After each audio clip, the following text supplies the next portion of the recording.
and welcome back to Baby Lady and part of our how-to section on our YouTube channel. So we've been asked by lots of customers how to fix certain problems, and every time we get asked by a customer, we record a little video and pop it onto our YouTube channel because we assume that if one customer is having this problem, so may other customers. So this is the gorgeous Aptica XT chassis, and the same principle applies to the Aptica itself as well as the XT. Sometimes when these telescopic chassis fold up and down, a lot of times they can get a little bit dry. So basically what that means is the mechanism by how you fold it can become a little bit dry, and it stops them folding up just as cleanly as they did to start with.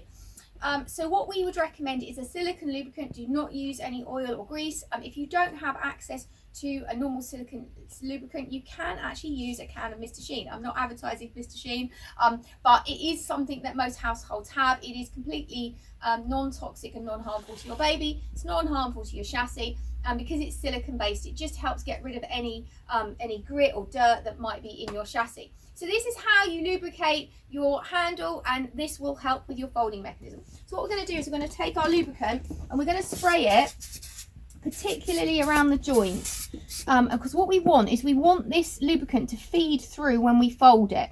And I'm going to do exactly the same thing on both sides. So hopefully when I fold it up, you'll see what I'm doing. So when I fold it, you'll see that that starts to move its way down when you fold it. Now what I'm going to do is I'm going to do this a few times, and sometimes you have to do this more than once for it to work, but you'll notice that a lot of that lubricant is actually disappearing, and particularly if your chassis is dry, you'll find that it will just disappear because the chassis is so dry, it's just taking in through the mechanism.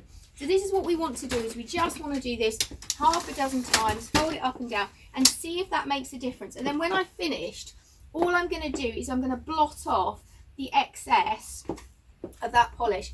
And that is how to lubricate your XT chassis. If you have Inglesina, this is the way to do it. If you do need any more questions, any more answers about Inglesina or any of the other products that we feature, do get in touch by any of the normal channels. But hopefully this will help you fix your Inglesina folding.